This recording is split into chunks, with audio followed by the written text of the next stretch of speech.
अस्सलाम dear students, आज हमारा है लेक्चर नंबर 10 और इसके अंदर हम डील करेंगे एक्सक्रीशन इन वर्टिब्रेट्स। सबसे पहले तो वर्टिब्रेट्स यानी कि वो ऑर्गेनिज्म जिनकी बॉडी के अंदर वर्टिब्रल कॉलम प्रेजेंट होता है उन्हें हम वर्टिब्रेट्स कहते हैं, जैसे कि ह्यूमन बीइंग्स हो गए और जो के एनिमल्स हैं। तो सबसे पहले हम बात करेंगे इनवर्टिब्रेट्स कॉर्डेट्स की। जो इनवर्टिब्रेट्स कॉर्डेट्स हैं यानी कि जो जिनके अंदर रीढ़ की हड्डी नहीं होती, तो वो ऑर्गेनिज्म जो है उनके अंदर जो एक्सक्रीशन के लिए सिस्टम था वो हमने लास्ट डिस्कस किया था। जैसे कि हमने एक्सक्रीशन इन अर्थवॉर्म पढ़ा था कि उनके अंदर जो एक्सक्रीशन होती है वो किसके जरिए होती है, सिस्टम हमने पढ़ा था, उनको हम कहते हैं मेटानेफ्रेडिया, जो कि जो है वो एक्सक्रीशन सिस्टम के अंदर इन्वॉल्व होते हैं और इनके अंदर डिफरेंट सेगमेंट्स होते हैं जो कि अरेंज होते हैं स्ट्रक्चर पूरी बॉडी के अंदर। लास्ट टाइम जो हमने डिस्कस भी किया। दूसरा पॉइंट है हमारे पास इन प्रिमिटिव वर्टिब्रेट्स, यानी कि जो शुरू के अंदर वर्टिब्रेट्स थे उनके अंदर जो स्ट्रक्चर थे एक्सक्रीशन के लिए वो क्या थे, सेगमेंट्स के अंदर प्रेजेंट थे, लेकिन स्ट्रक्चर जो था वो क्या था, किडनी यानी कि हमारे पास एक्सक्रीटरी ऑर्गन मौजूद था। फिर उसके बाद हमारे पास नेक्स्ट आता है एडवांस वर्टिब्रेट्स, जैसे कि ह्यूमन बीइंग हो गया, इनके अंदर क्या प्रेजेंट होती है, किडनी प्रेजेंट है और ये किडनी जो है not present in segmented form, segmented के अंदर ये प्रेजेंट नहीं होती है और ये बेसिक स्ट्रक्चरल फंक्शनल यूनिट है जो कि यूरिन फॉर्मेशन के इन्वॉल्व है और उस स्ट्रक्चर्स को किडनी के अंदर जो यूनिट है उसको हम नेफ्रॉन कहते हैं। ये लास्ट लाइन है आपकी बुक की। तो ये हमने 3 पॉइंट पढ़े। इनवर्टिब्रेट्स कॉर्डेट्स में मेटानेफ्रेडिया जैसे है सेगमेंटेड बॉडी, प्रिमिटिव वर्टिब्रेट्स जैसे हैग फिशेस हैं उनके अंदर किडनी प्रेजेंट है लेकिन सेगमेंट के अंदर। नेक्स्ट हमने पढ़ा एडवांस वर्टिब्रेट जैसे ह्यूमन बीइंग, किडनी है लेकिन नॉट सेगमेंटेड है और बेसिक स्ट्रक्चरल यूनिट जो है किडनी का वो नेफ्रॉन कहलाता है। फिर हमारे पास नेक्स्ट आता है एक्सक्रीशन इन ह्यूमंस। ह्यूमंस के अंदर जो एक्सक्रीशन होते हैं उसके लिए हमारे पास मौजूद है आर्गन, और उस आर्गन का नाम क्या है, किडनी। अब किडनी जो है बेसिकली इसके अंदर हम सबसे पहले डेफिनेशन करेंगे metabolic waste. What is the metabolic waste? Metabolic pathway के अंदर जो भी नाइट्रोजनस वेस्ट मटेरियल या जो भी वेस्ट मटेरियल प्रोड्यूस होता है हम उसका नाम रखते हैं मेटाबॉलिक वेस्ट। मेटाबॉलिज्म से वर्ड ड्राइव हुआ। Metabolism all the biochemical reactions which may be anabolism which may be catabolism, कोई भी रिएक्शन के रिजल्ट में जो भी वेस्ट प्रोड्यूस होता है उसको हम नाम देते हैं मेटाबॉलिक वेस्ट का। इन waste material the waste material which is release during metabolic pathway is called metabolic waste. Next हमारे पास आते हैं एग्जांपल्स कि कौन सा मेटाबॉलिक वेस्ट किस रिएक्शन या किस मेटाबॉलिक पाथवे के अंदर प्रोड्यूस होता है, और ये आपके पास एमसीक्यू इंपॉर्टेंट है। सबसे पहले हमारे पास है यूरिया।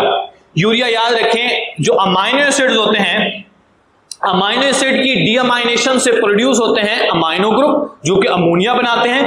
फिर अमोनिया को ट्रांसफॉर्म किया जाता है यूरिया साइकिल के जरिए यूरिया के अंदर, तो यूरिया प्रोड्यूस होता है अमाइनो एसिड से। नेक्स्ट है क्रिएटिनिन। क्रिएटिनिन जो प्रोड्यूस होता है वो कहां से होता है, मसल्स के अंदर जो क्रिएटाइन मौजूद होता है उसके अंदर से प्रोड्यूस होता है। नेक्स्ट है यूरिक एसिड। यूरिक एसिड कहां से प्रोड्यूस होता है, from nucleic acid. Nucleic acid से, यानी कि न्यूक्लिक एसिड आपने पढ़ा होगा, डीएनए हो गया, आरएनए हो गया, इनके अंदर जो है वो नाइट्रोजनस बेसेस मौजूद होती हैं, adenine, thymine, guanine, cytosine, uracil वगैरह। ये इनकी जब ब्रेकडाउन होती है तो हमारे पास क्या प्रोड्यूस होता है, यूरिक एसिड प्रोड्यूस होता है। इसके बाद है बिलीरुबिन। बिलीरुबिन बेसिकली जब रेड ब्लड सेल्स की जब एज कंप्लीट हो जाती है तो 120 दिन के बाद, तो रेड ब्लड सेल की जब डेथ होती है तो उसके जो old red blood cell compartments होते हैं, स्ट्रक्चर्स होते हैं, उन ओल्ड रेड ब्लड सेल जो डेथ होने के बाद जो स्ट्रक्चर्स बनते हैं उन्हें बिलीरुबिन कहते हैं। और बिलीरुबिन जो है वो एंड प्रोडक्ट्स है किसका, हीमोग्लोबिन का। Haemoglobin basically is the red blood cell protein. Red blood cells के अंदर जो 95% प्रोटीन होती है उसका नाम है, जो कि ऑक्सीजन को कैरी करती है from one part two another. उसके बाद है metabolites of various hormones. Hormones के मेटाबोलाइट्स हैं और टॉक्सिन प्रोड्यूस होते हैं बॉडी के अंदर। ये सारे के सारे क्या कहलाते हैं, मेटाबॉलिक वेस्ट, और इसकी एग्जांपल होगी शॉर्ट क्वेश्चन प्लस एग्जांपल और जो एमसीक्यू। नेक्स्ट है एक्सक्रीटरी ऑर्गन। ह्यूमंस के अंदर या वर्टिब्रेट्स की बॉडी के अंदर जो एक्सक्रीटरी ऑर्गन है वो दो है, एक है लिवर और दूसरा हमारे पास है किडनी। अच्छा, इससे भी पहले एक पॉइंट बताएं कि मोस्टली लोग जो स्किन है इसको एक्सक्रीटरी ऑर्गन का नाम देते हैं, लेकिन हम स्किन को एक्सक्रीटरी ऑर्गन नहीं कहते हैं, उसकी रीजन भी आगे हम डिस्कस करते हैं। सबसे पहले हमारे पास है लिवर, और इसमें सबसे पहला शॉर्ट क्वेश्चन है why liver is also known as waste या metabolic clearing house. Metabolic clearing house जो है वो लिवर को कहते हैं, क्यों कहते हैं उसका आंसर मैंने यहां पर पॉइंट्स बना के लिखा है, उसको रीड कर लेते हैं फिर मैं आपको क्लियर कर देते हैं। Liver is considered the metabolic house because it is involve various metabolic process, क्योंकि लिवर बहुत सारे मेटाबॉलिक प्रोसेस के अंदर इन्वॉल्व होता है, इसलिए इसको मेटाबॉलिक क्लियरिंग हाउस भी कहते हैं। नंबर 2 पॉइंट है it also help the kidney in various waste disposal. Waste disposal for example अगर अमाइनो एसिड है, अमाइनो एसिड में से अमाइनो ग्रुप रिमूव करना और उसके अलावा डिटॉक्सिफिकेशन करना। What is the mean of detoxification? Detoxification mean harmful substances को या टॉक्सिक सब्सटेंसेस को लेस टॉक्सिक सब्सटेंसेस में कन्वर्ट करना। ये भी फंक्शन जो है, जैसे कि अभी हमने पढ़ा था डीअमाइनेशन हो गया, यूरिया साइकिल हो गया, वो जो है वो लिवर करता है, इस वजह से इसे मेटाबॉलिक क्लियरिंग हाउस भी कहते हैं। नेक्स्ट हमारे पास है coordinate with the body parts help them in various functions, क्योंकि लिवर जो है वो डिफरेंट बॉडी पार्ट्स से कंबाइन होके, जैसे कि डाइजेस्टिव सिस्टम के अंदर इन्वॉल्व है इन सिक्रीशन ऑफ बाइल, इसके अलावा ये हमारे बॉडी के अंदर बहुत सारे डिटॉक्सिफिकेशन प्रोसेस के अंदर इन्वॉल्व है। नेक्स्ट है excretory role of the liver. अब लिवर का एक्सक्रीटरी रोल क्या है, याद रखिएगा कि जो लिवर है ये एक्सक्रीटरी रोल क्योंकि जो है ये लिवर जो है ये डिटॉक्सिफिकेशन करता है, तो इसलिए ये एक्सक्रीटरी रोल के अंदर इन्वॉल्व है। और ये जो हमारे पास प्रोड्यूस करता है लिवर, वो क्या प्रोड्यूस करता है? अमोनिया प्रोड्यूस करता है, यूरिया प्रोड्यूस करता है, यूरिक एसिड प्रोड्यूस करता है। अब ये कैसे प्रोड्यूस करता है? ये अमोनिया, यूरिया, यूरिक एसिड, ये हमने लास्ट लेक्चर्स में पढ़ा था कि on the basis of availability of water it produce different type of excretory product. Clear? Next है role of skin in excretion. अच्छा, ये याद रखिएगा कि जो ये तीनों चीजें हैं वो किससे प्रोड्यूस होती हैं? नाइट्रोजन से, और नाइट्रोजन कहां से आता है? अमाइनो एसिड की ब्रेकडाउन से। स्किन को हम जो एक्सक्रीशन के अंदर या स्किन का एक्सक्रीशन के अंदर क्या रोल है वो देख लेते हैं। स्किन जो है इसके तीन लेयर्स होती हैं। अपर लेयर होती है एपिडर्मिस कहते हैं, जो डेड होती है, केराटिनाइड्स लेयर से बनी होती है। उसके बाद नीचे जो सेकेंड लेयर है या मिडल लेयर है उसको हम डर्मिस का नाम देते हैं, और थर्ड जो उससे नीचे लेयर होती है उसको हम हाइपोडर्मिस का नाम देते हैं। तो हम बेसिकली जो हमारे सिलेबस में हम डील कर रहे हैं वो डर्मिस को डील करेंगे। डर्मिस के अंदर प्रेजेंट होते हैं blood vessel, nerve ending, glands etcetera, और हेयर्स वगैरह की बेस मौजूद होती हैं। अब ग्लैंड जो है ये आपके सिलेबस में दिए गए हैं कि स्किन जो है वो रिलीज करती है, जो स्वेट ग्लैंड्स प्रेजेंट होते हैं वो रिलीज करते हैं वाटर एंड सॉल्ट, और वाटर और सॉल्ट जो स्वेट ग्लैंड रिलीज करते हैं वो बेसिकली थर्मो रेगुलेशन के अंदर इन्वॉल्व होती है। और ओ लेवल की बुक के अंदर लिखा हुआ है कि स्वेट ग्लैंड्स जो होते हैं ये नाइट्रोजन को भी ट्रेस अमाउंट में नाइट्रोजनस वेस्ट मटेरियल को भी रिमूव करने में हेल्प करते हैं। उसके बाद है सेबेशियस ग्लैंड। सेबेशियस ग्लैंड भी डर्मिस लेयर के अंदर प्रेजेंट होते हैं, और ये सीबम रिलीज करता है, और ये सीबम जो होता है इसके मोस्टली ऑयल मौजूद होता है, और जो कि आप सुबह सुबह जब उठते हैं ना तो स्किन हमारी ऑयली होती है, बेसिकली ये सीबम होता है, और इसमें ऑयल जो है ये प्रोटेक्शन करता है अगेंस्ट माइक्रो ऑर्गेनिज्म या जर्म्स, बैक्टीरिया वगैरह को किल करने के लिए जो है ये ऑयल जो है ये यूज होता है। और अब ये देखें, अब स्किन जो है ये थर्मोरेगुलेशन के अंदर भी इन्वॉल्व है, स्किन जो हमारे पास है ये हमारी बॉडी की प्रोटेक्शन के अंदर भी इन्वॉल्व है, तो इसलिए ये काम करने की वजह से, थर्मोरेगुलेशन और प्रोटेक्शन की वजह से हम कह सकते हैं कि स्किन को हम एक्सक्रीटरी ऑर्गन नहीं कहते बल्कि वो होमियोस्टासिस के अंदर इन्वॉल्व होता है। नेक्स्ट है हमारे पास वेस्ट डिस्पोजल। लिवर जो है वो वेस्ट डिस्पोजल के अंदर भी इन्वॉल्व होता है, जैसे कि हमारे पास है डीअमाइनेशन का process, the removal of the amino group from the amino acid is also known as deamination, और फिर उससे प्रोड्यूस होता है अमोनिया, फिर अमोनिया को ट्रांसफॉर्म किया जाता है urea with the help of an cycle which is also known as urea cycle. तो याद रखिएगा, लिवर सेल्स डीअमाइनेशन करते हैं, अमोनिया प्रोड्यूस करते हैं, अमोनिया को ट्रांसफॉर्म किया जाता है यूरिया में, फिर यूरिया के अंदर जो ट्रांसफॉर्म करने के प्रोसेस है उसका नाम है यूरिया साइकिल। अब यूरिया साइकिल बेसिकली अगर हम डेफिनेशन करेंगे तो हम क्या कहेंगे, हम कहेंगे the metabolic pathway involve into the production of urea is called urea cycle. फिर यूरिया साइकिल के अंदर हमारे पास साइकिल दिया गया, यहां पर इसको अगर गौर से देखें तो हमारे पास है कि how the urea is produce, urea जो है वो कैसे प्रोड्यूस होता है। तो इसके अंदर सबसे पहले याद रखिएगा, इक्वेशन बता देता हूं कि 2 अमोनिया और 1 कार्बन डाइऑक्साइड यूज होते हैं साइकिल में, और 1 यूरिया का मॉलिक्यूल प्रोड्यूस होता है।